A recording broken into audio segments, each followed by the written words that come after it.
I'm Maria Menounos, and you're tuned in to AfterBuzz TV, the ESPN of TV talk. Now, let the buzz begin. Hey, what's up, everybody? We are back. Our fourth and final episode of Filthy Rich. Man, it has been a ride today. We are here. It's your boy, Danny Royce, and I am here with my lovely co-host. You know her from Real Housewives of New York and Camp Getaway, the beautiful model. She's also in charge of our news and gossip for tonight. Please welcome Allie James. Hey guys, excited to be here. Yeah, that was a heck of an episode. A lot happened, and I'm excited to discuss it. Gotta discuss it, right? And the beautiful Black Queen underneath me here. You've seen her on Vanderpump Rules, and she's also in charge of our special segment this evening. Yeah. Creator of Make a Statement Show Online. Please welcome Jeroslyn. JoVonn. Hey guys, I'm excited to wrap this up because it's been pretty daunting, but there was definitely so much positivity, a lot of shining the light in this episode, and I definitely teared up towards the end. Just it was a little uplifting positivity to this. It was very uplifting. Excuse me, I'm busting out of my shirt here. And I'm like Royce, from This Is Us and Inside Black. Like to thank you so much for tuning in, folks. And we are discussing Finding Their Voice, episode 4 of Filthy Rich. We're going to go into a couple of topics to talk about the MeToo movement, the trial, and then aftermath of everything. Right? And then we're going to go into our special segments, Shine a Light, and some news and gossip, and then we're going to wrap up the series. But first, Jeroslyn, I'd like to get your overall thoughts of this episode. So we finally see his ass go to real jail.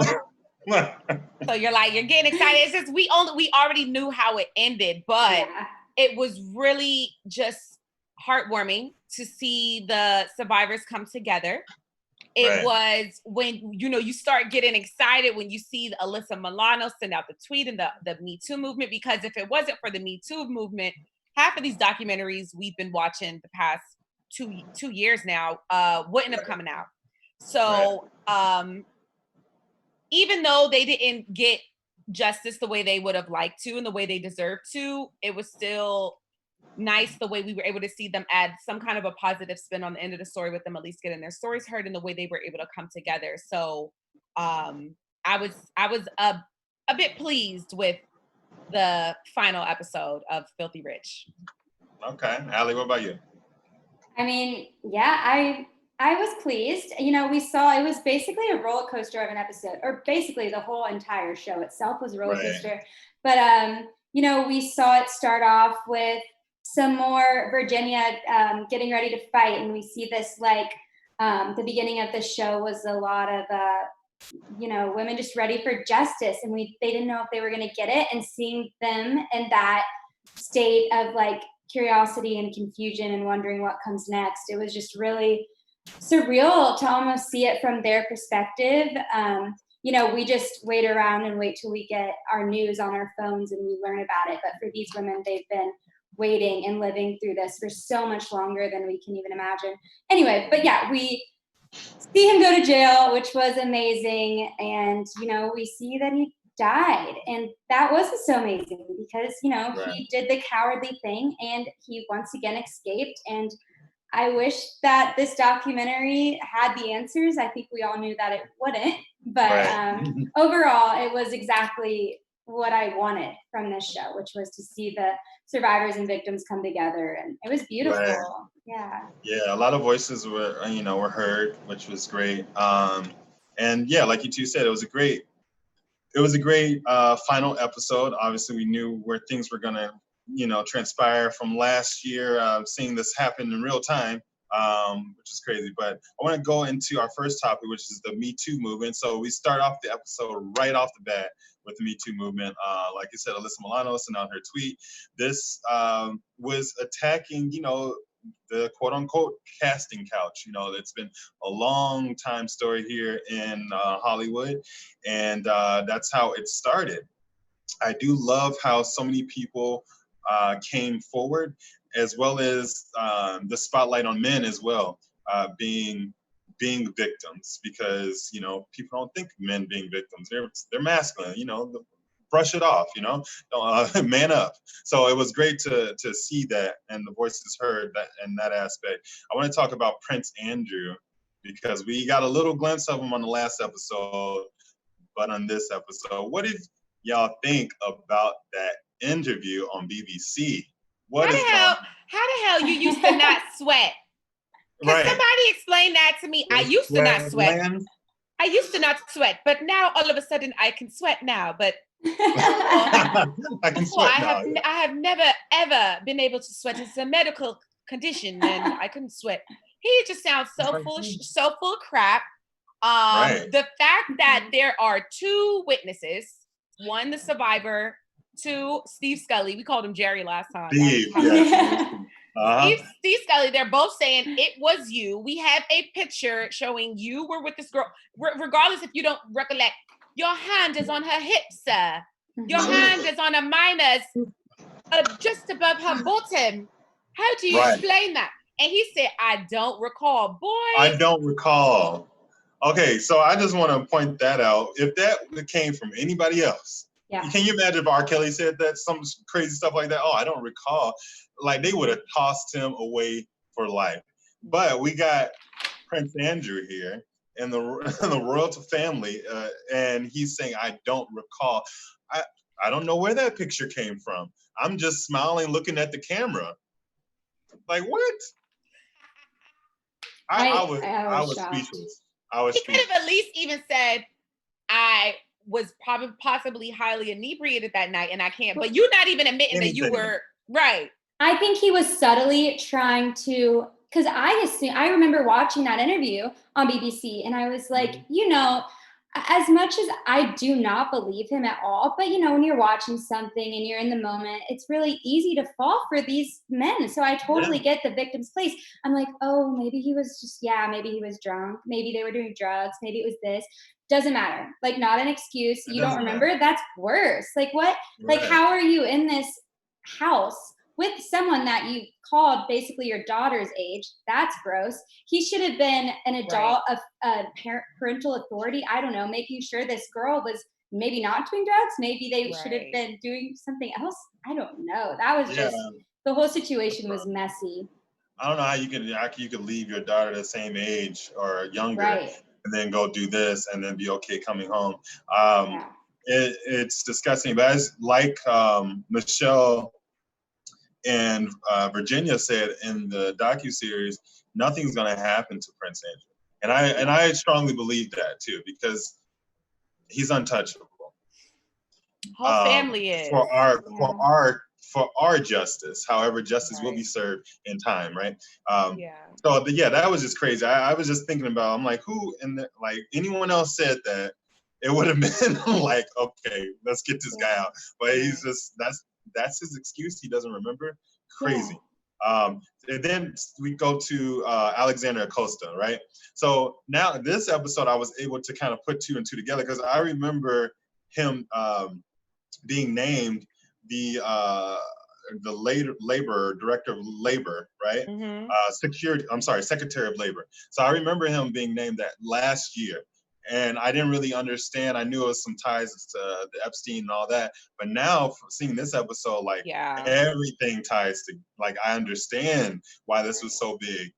And they just fought, and he ended up resigning. 2 days after he came out and said that he was proud of how things were going, right?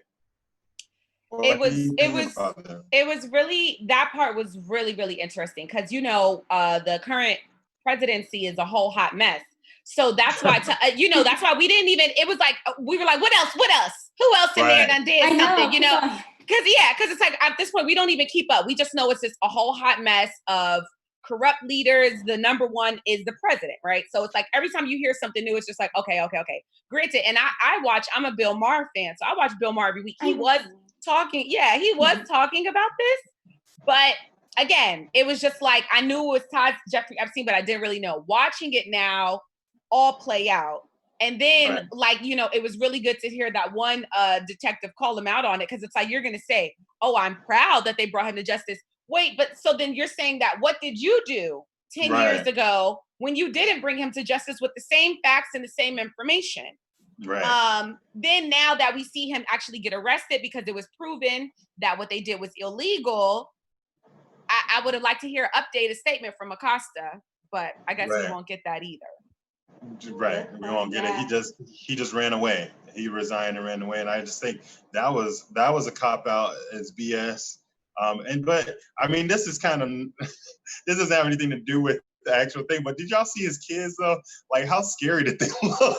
I'm sorry. A hot mess between his kids, like twins with the mom, with the like they. It was looked just exactly the same. Yes, exactly the same. But it's like I would like to see something happen with him and others, because regardless what these kind of documentaries are bringing to light is that other people were still involved, whether you were the one doing it or not. You were still a co-conspirator, and you should be arrested, because if you know, y'all out here arresting Black boys every day for racketeering. As a child, I thought racketeering was the worst thing. I didn't know. I was like, what is racketeering? But pretty much racketeering is exactly what Bill Clinton just did. Racketeering is exactly what Acosta did. They're all racketeers. So why the hell they not in jail? Right. Exactly. Well, I mean, we all know why, but that's what needs to change, right? That's this narrative that needs to change. And Clinton just denying everything. But it's just, again, this docuseries, it's great. It's eye-opening, all that, but it also gets me a little upset. You know, it gets me angry because you got Clinton that's, remember, the only Black president right before Obama, right? Everybody loved Clinton, but like he did all this stuff he was doing, right? And then he denies it, but his name is signed on so many documents and all that. And then what are we gonna do? Just forget about it, move on, right? Like what does that say about our justice system here? Like it's non-existent, pretty much. So Epstein was arrested, right? Finally, New York, because New York don't play, they had to step in and take care of stuff, because Florida was not they weren't doing it. They were not getting the job done. Yeah, no. And I think, Jeroslyn, you mentioned, I think it was last show you mentioned that he knew exactly where to get away with this stuff, you know, and where he was, Palm Beach, you know, Florida, you know, their justice system doesn't exist down there. So he knew exactly how to get away. And New York prosecuted leading up to this mansion raid, right? He obviously didn't see this one coming like he did in Florida, where he got everything out, the computers, all that stuff. He didn't see this one coming. So Ali, what did you think about what they found in that mansion? I mean, I wasn't really surprised. I was happy. I was like, yes, go through everything, knock those walls down. Who knows what you'll find in there? I mean, I was happy to finally just see him served and hard. He got into the New York airport and it was over. And it was interesting, Jeroslyn, you said it last episode, like the justice system in Florida is just, I mean, where are they? Yeah, like, and in New York, and it's really frustrating. And my biggest fear is this docuseries is just gonna like blow over, because people just need to see it and realize it's a justice system problem, but also it's a state justice system problem, not like federal. They ended up taking care of it. I mean, it took a lot longer than it should have, but I do think Florida, you know, I was happy to see him finally get arrested. A whole hot mess. Florida is a whole hot mess. Yeah. But when they raided his townhouse and found all his souvenirs, you know, that stuck with me, you know, because you know, we're gonna always bring him up, R. Kelly. It seems like these kind of predators, they like a keepsake. Right. They like, it's really weird. It's this weird fetish that, because, you know, as more and more of these documentaries come out, we get to learn more about predators. I know, Danny, you know, you're working on something on sex trafficking. So it is interesting to see the trends among these predators, and to see that a lot of them were abused themselves when they were younger. And there's a sick fetish with reliving the abuse that they inflict on their victims, you know, because it's like, why would you, whatever, if you know you a corrupt crook, you don't want to keep evidence, you don't want to keep paper trails. Why would you keep all these heirlooms of your young victims? Right. For what? It has to be for something to give you. I mean, if it's for one thing for holding blackmail against you, the people who you work with, fine. But when you're still holding on to just pornographic images of children, that's sick. Sick. Man, that's crazy. Those people, and they like, put out hundreds and hundreds of photos. Yeah. Like hundreds. And like you mentioned blackmail. So, I mean, I was thinking about this too, right? Because you're creating this pyramid, right? There's so many people involved. And he's smart. You know, he's been intelligent this whole time. Can't argue that. So his thing was like, if I'm going to go down at any point, then I have so many people who are going to go down with me. And, you know, they led to the surveillance. So he had all these cameras everywhere, in every room. You can see every single thing. And so I can imagine the videos and things he has with whom. And I wonder where those are right now. Yes. I wondered the exact same thing. I'm like, well, wait, because she was talking about all of the TVs and all the cameras they had, and I was wondering, his attorneys so have those. I mean, they have to, all of them. All of it, yeah. Mm-hmm. Probably and on that damn island. And just keeping it. That's insane. Yeah. What'd you say? It's probably on that island.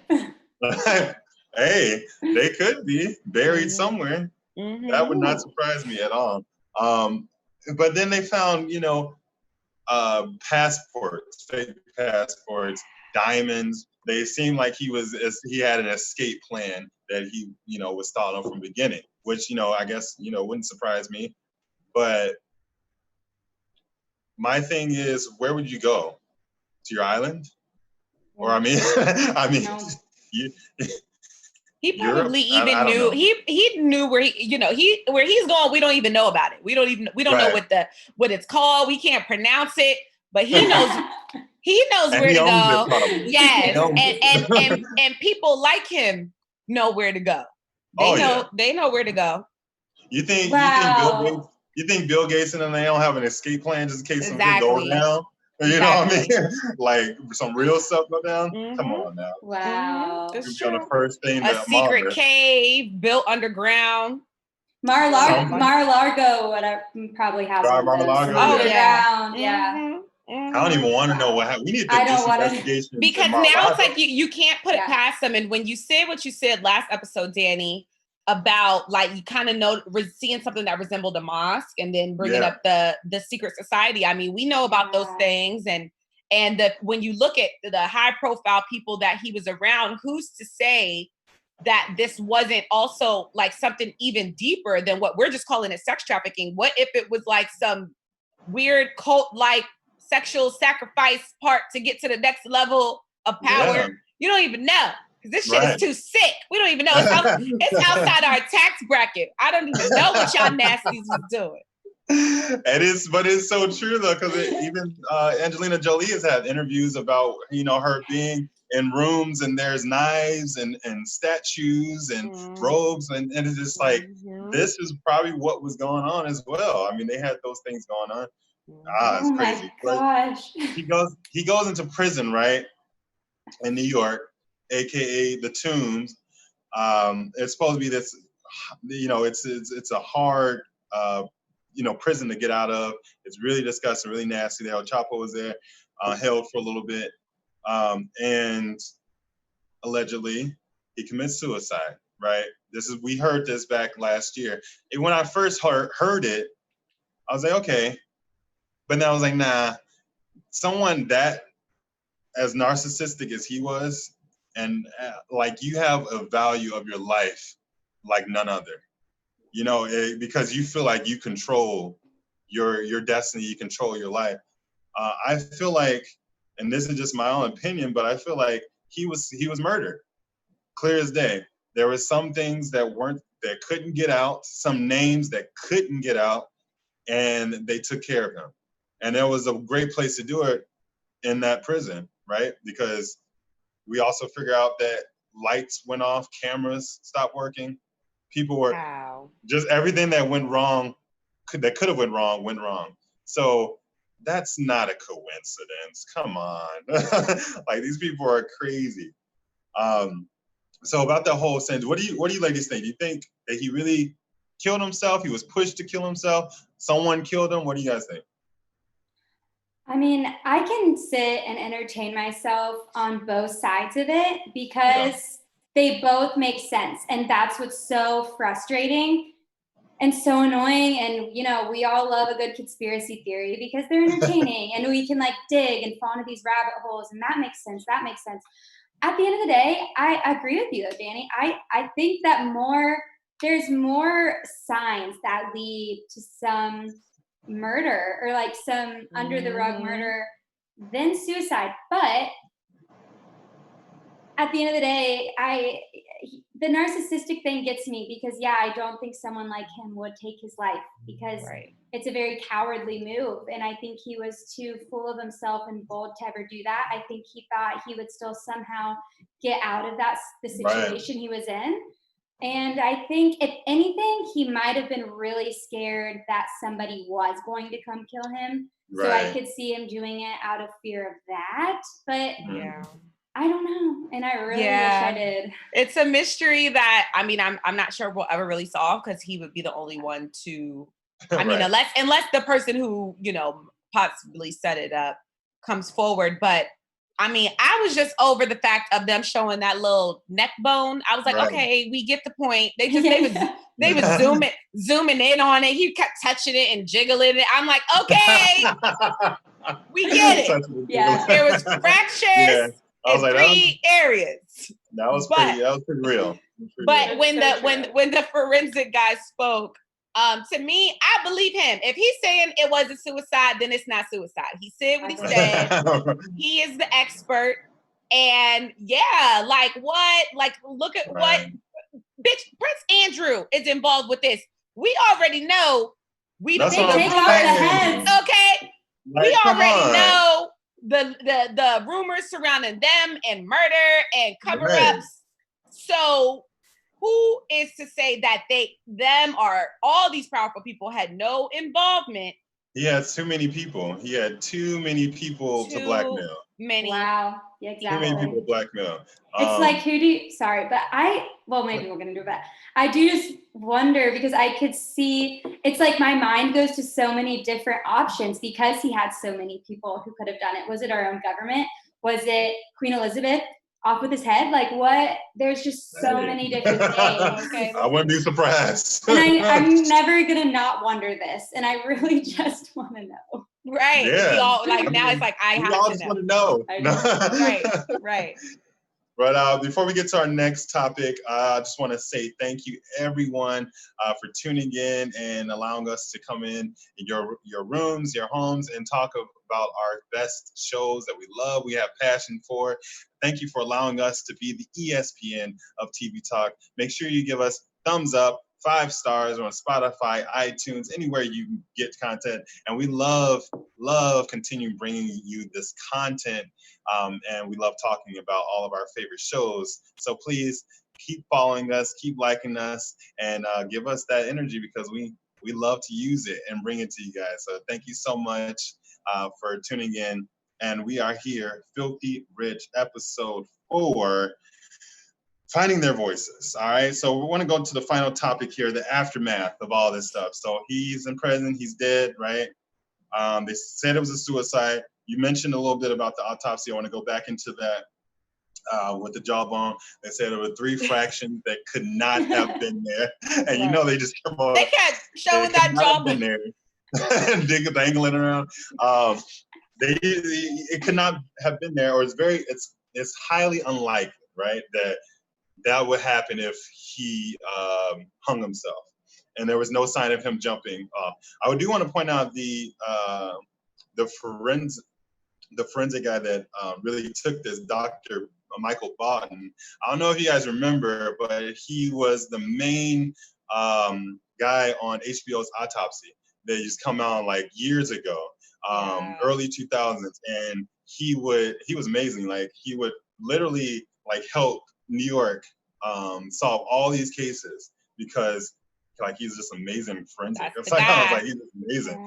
Yeah. So they brought him on. That was the not the gentleman that was talking with the jawbone, but there was another white-haired guy with glasses that we saw, and he's 85 years old, and he's still doing this thing. This was last year, you know, so he's still out there. So big kudos to him. And so they came out and they ruled that, I like how, I mean, it's interesting how in a docuseries where they brought out that possibility, like, oh no, there's no possible way he hung himself, and then they just move on. That's it.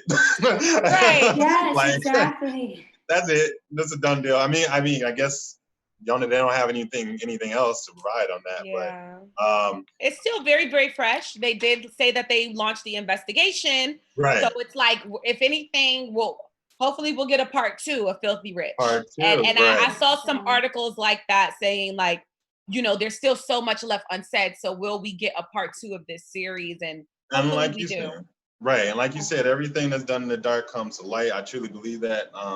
People are going to be coming out of the woodworks. Things are going to be found out. Remember, it took 10 years to actually get something on the Epstein, you know? Right. And so this just happened last year. Who knows how long it's going to take, but I do believe it's going to happen. Judge Berman, kudos to that guy, because he was like, I don't care if he's dead. We're going to hear these women. We're going to hear their voices. What did you ladies, how did you feel about that when they were able to tell their stories for this case? Shout out to Judge Berman's wife or daughters or whoever it was, and whatever background he has that inspired him to make that decision, because this is what we have seen not happen from men in power for far too long. And it's really good that we're seeing this turn of events, especially for women, especially for people's voices who often go unheard. Yeah. So it was just really good that he still allowed them to speak and gave them some kind of justice, because they really do deserve it. Like now it's like they finally saw the man go to jail. He was only in jail like what, 3 weeks before the suicide? It was just like, imagine if you're one of the victims and it's like, damn, like really? Right.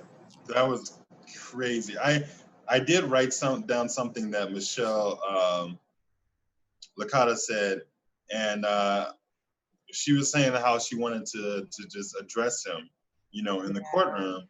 And he said, she was like, do you remember me? Of course you don't. Of course you don't remember me, because there were hundreds like me. And that just kind of just hit like deep, because it's so true. Like the predator, every single girl probably blends in at this point. Like he keeps his trophies, all this stuff, but like, are you really gonna be like, oh, I don't remember you? And that kind of played into what I think, Prince Andrew is BS, but how many women have he done this to? Like, does he really recognize her? Like, for real? Does he recognize her? He might not even recognize her, but of course he's BS, but it's just kind of, you know, I just started thinking, I'm just like, wow, like all these women that he probably did that to and got away with. It's unbelievable. So then we find out that he moved his money to the Virgin Islands. Ali, why in the world do you think he did that? Because I'm just like... Because he's a dick. I'm sorry when I found that out, and I'll tell you, I've been on Google all day. I've been trying to figure out who owns these islands now, what's going on, and then when I heard that, I was like, and they said it in the show, but yeah, he has zero remorse. He still thinks he's somehow innocent. This guy he's such a liar that he's convinced himself that he's like believing himself. He's believing his own lies. Right. And the fact that he had no one else that he truly, even his girlfriend, Maxwell, I was surprised he didn't leave her something. Then it made sense why she sued it. I was like, I mean, that makes sense then. Like she was probably a little upset about that. But then I was like, okay, well, he made a coward move with his will. If he did kill himself, then we just know, like, if that is really what happened to him, which I'm going to go ahead and just believe for my own sanity, because they officially labeled his death as, then he's just a big coward, and he isn't taking accountability at all for his actions. And that was a really big blow. And that was, I was shocked when I learned that. It was interesting to see his brother. Yeah. And, you know, of course, now more questions are going to come up about like their childhood, their upbringing, like the brother not believing the suicide claim. Right. And if he's someone who, you know, knows him, that's his sibling, and he's saying it's not suicide, I just feel like there should just be a big, deeper look into all of this, because and all the evidence that's being kept a secret. Right. Do it for his brother. Yeah, that was crazy. I mean, can you imagine being a sibling to this person? Like, you know, like, I don't know, like anyone, Ted Bundy's like sibling, or like Jeffrey Dahmer's, like these type of people is like, I'd get a new name. What do you do? It's like, that's my blood, but God, you're evil. Like, what? Yeah. It's crazy. It really is crazy. But yeah, I think he needs to be interrogated, or questioned, you know, just casually questioned. But something, I'm surprised actually he wasn't in his docuseries much, but he probably did not want to be, obviously, or what it had to do with. So Maxwell, he didn't leave Maxwell anything, which she finally understood where she was at on his ladder, right? He was using you. You were nothing, honestly, because I mean, it's crazy. He is. I can't. Anyone knows his sign, his zodiac sign? Oh, that's a great question. I'm gonna look it up. I looked at it. It said his birthday's January 20th. I'm not claiming. I'm a Capricorn. I'm a Capricorn too. Yes, he's on the cusp. My brother's a Capricorn. He's on the cusp. He's an Aquarius. Yeah, he is. He's an Aquarius. He's an Aquarius. Oh my God. That's crazy. Hey, well, I can see it a little bit though. Not a Gemini. That's all I care about. Only thing is like, okay, with Capricorns, we are, you know, we command attention. We speak our minds. You know, people could say that we are easily persuasive. You know, because we, you know, we stand for what we believe in. So it's like, get with it or get lost. Mm-hmm. So he could have those characteristics, but he took it all the way. He used it. You know, you can either use it for good or completely bad. So right. And speaking of that, I do believe he was molested when he was younger, or something happened sexually for his power to be lost, right? And to result to this. But as again, you either do something good with it, with your trauma and your pain, or you can do something bad and inflict pain on others. And that's the route he chose, unfortunately. But then we start. Wait, I'm sorry. I just wanted, before we skip past it. Wait, what was the next point you were going to make? Because it might be your next point. I was going to talk about the addition. Go ahead, though. It doesn't matter. Oh, I wanted to just touch on if we believe, what's his name? Is it Berkowitz? Yeah. Oh my gosh, yeah. Wow. They were, you know, because it's like he seems so adamant, like, I've never had sex with this girl. I've never had sex with anybody underage, even when I was underage. And she's saying, like, you know, look, like, I've had sex with him on more than one occasion. I mean, I don't believe him. I mean, he's a lawyer. Think about it. Like, he's a lawyer and he's a defendant. So I mean, he knows how to talk, and he knows how to make things believable, right? It's just the art of being a lawyer. And so I don't believe in whatsoever. And they countersued each other, right? Like, he sued her, and then she countersued him. That was crazy. That's a good point, though. But I think he's lying. I think he's lying. I mean, yeah, like you said, Danny, he's an attorney, and he's been, you know, on Epstein's side. And we don't believe him, but it is hard. It was one of those situations where, I mean, I don't know about you guys, but personally, I was almost like, ooh, okay, I do believe him. And then I was like, no, but that's like what he's good at. And like, that's how he gets people. This is what he does. This is what he does with that nasty bottom row of yellow Bottom, TV. right. It's like Take care three of that. shades. You take care of that. And the top is like perfect. Hot mess. Hot mess. I'm like, all that money Epstein was giving you, and you can't. Yeah. Come on. Yeah, he's definitely, he can afford a good dentist. Come Now on. we know you a liar. We know you a liar with that bottom row. We know you a lie. And so I want to bring up the aftermath of the victims, how they band together. Maria's beautiful paintings. She decided to paint, all the victims, and they're all holding, paper dolls to represent those children who did not come forward. And I just thought that was amazing. That's when I started tearing up. Me too. Yeah, I was like, that was just amazing.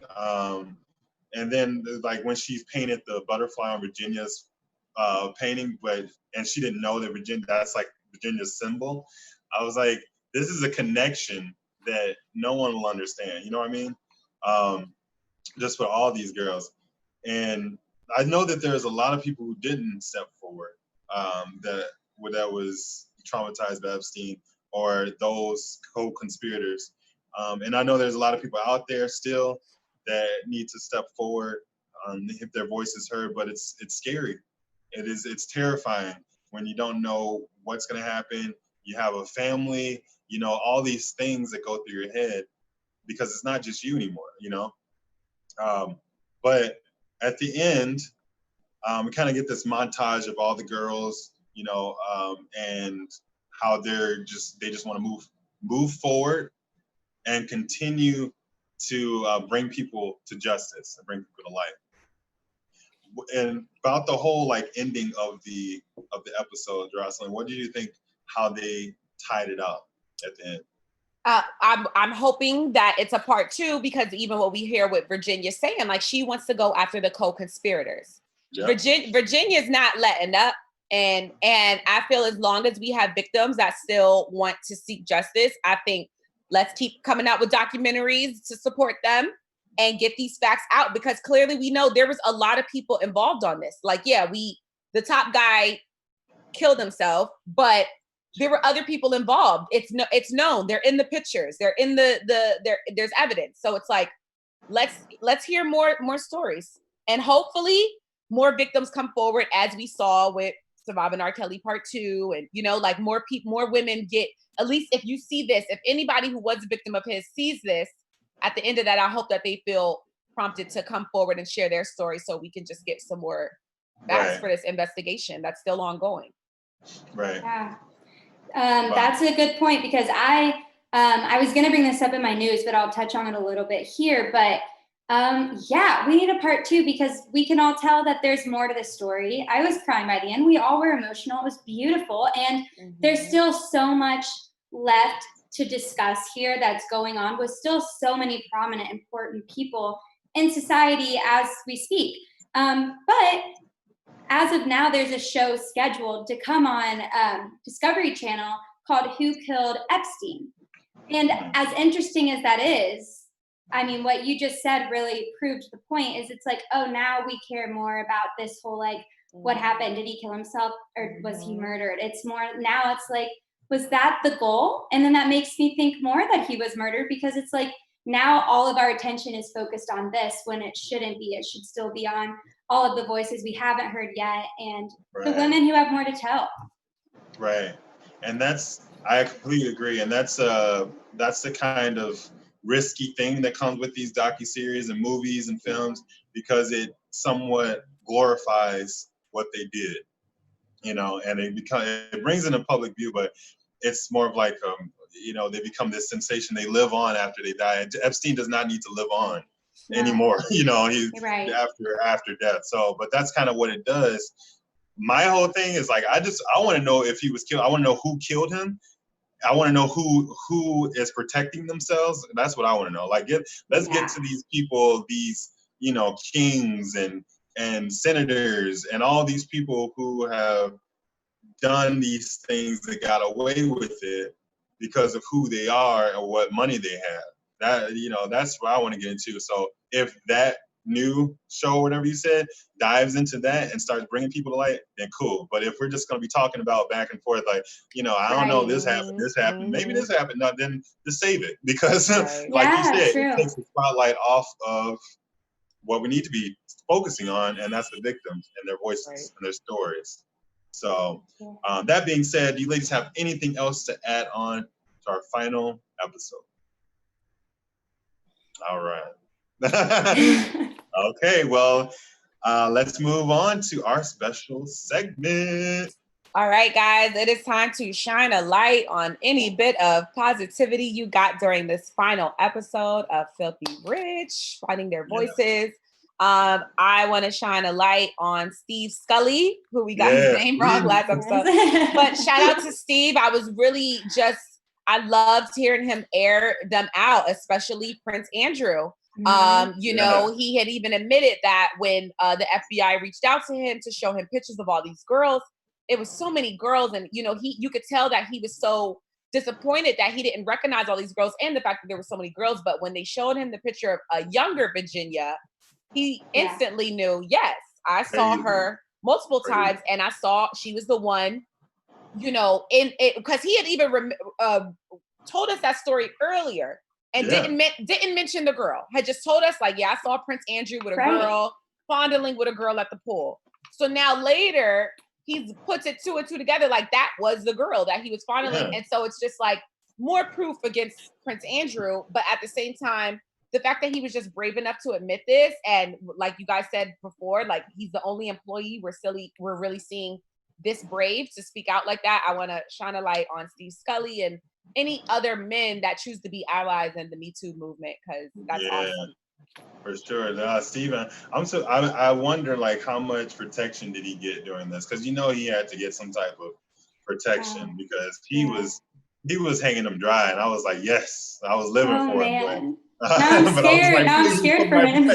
Right. Don't touch Steve. Who do you have? Well, if something happens to Steve, then we'll know for sure someone's behind all of this. I was gonna say, kind of the behind the scenes people. I want to shout out the director, Lisa Bryant, the team, the whole production team. Like, thank you for making this and giving all the women and the survivors a voice. That's a good one. That was a good one.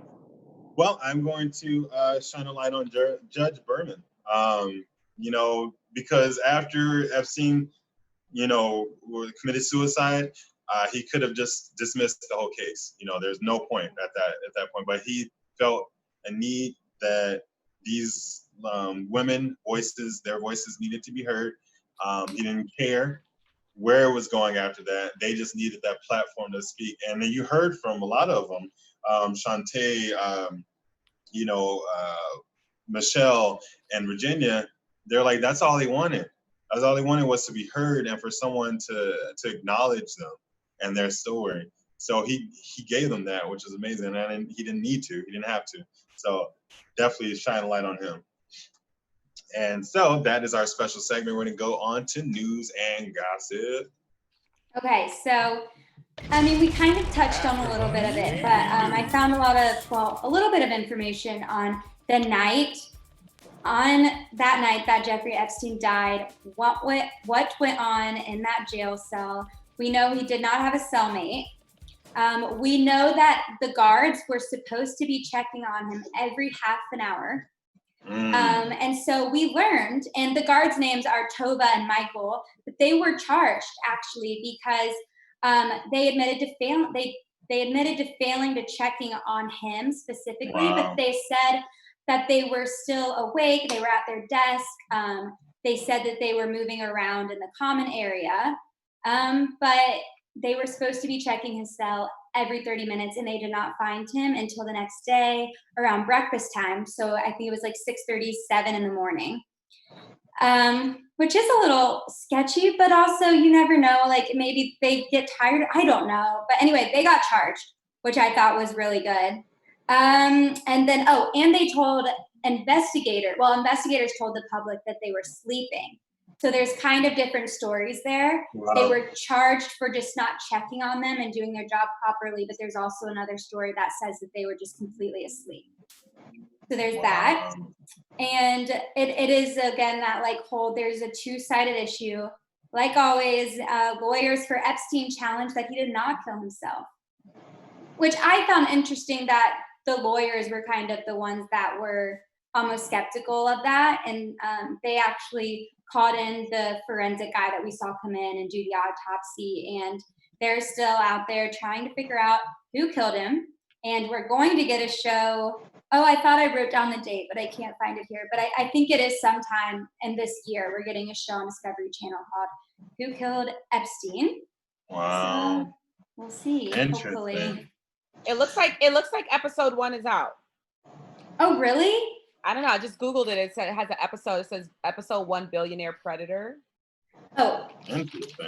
this one's called Who Killed Epstein. Who Killed Epstein? Oh, I'm not sure. It says Who Killed Jeffrey Epstein, but I don't know. I don't know if it's out yet or if it was just a trailer for episode 1. It's been like produced already, but yeah. I mean, look, I'm from Chicago, and there's our government is founded on mafia and mobster activity, and it is so, it's not uncommon for guards to turn a blind eye to get paid to do anything.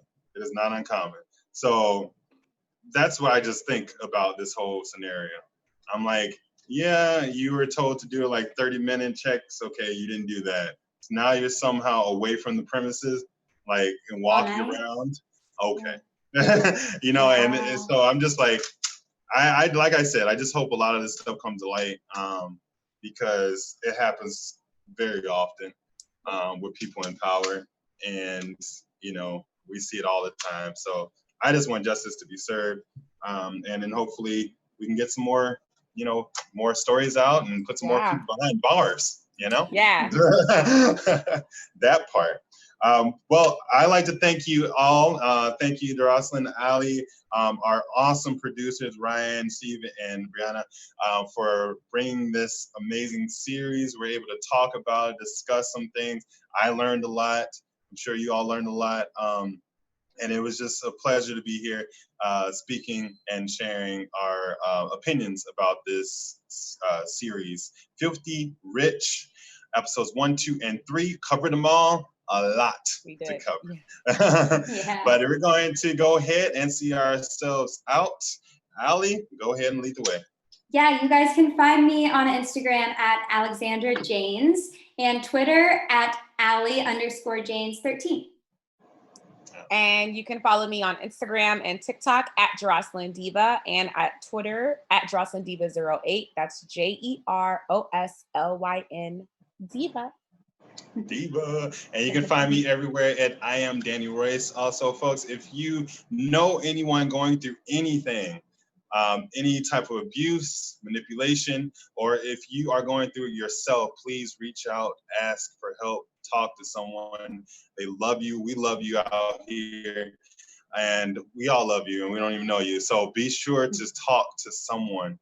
They care for you, and make your voices heard, because we don't want you to go through life, dealing with that trauma and living that experience over and over again. So thank you so much, folks. We'll see you soon. Take care. Have a good night.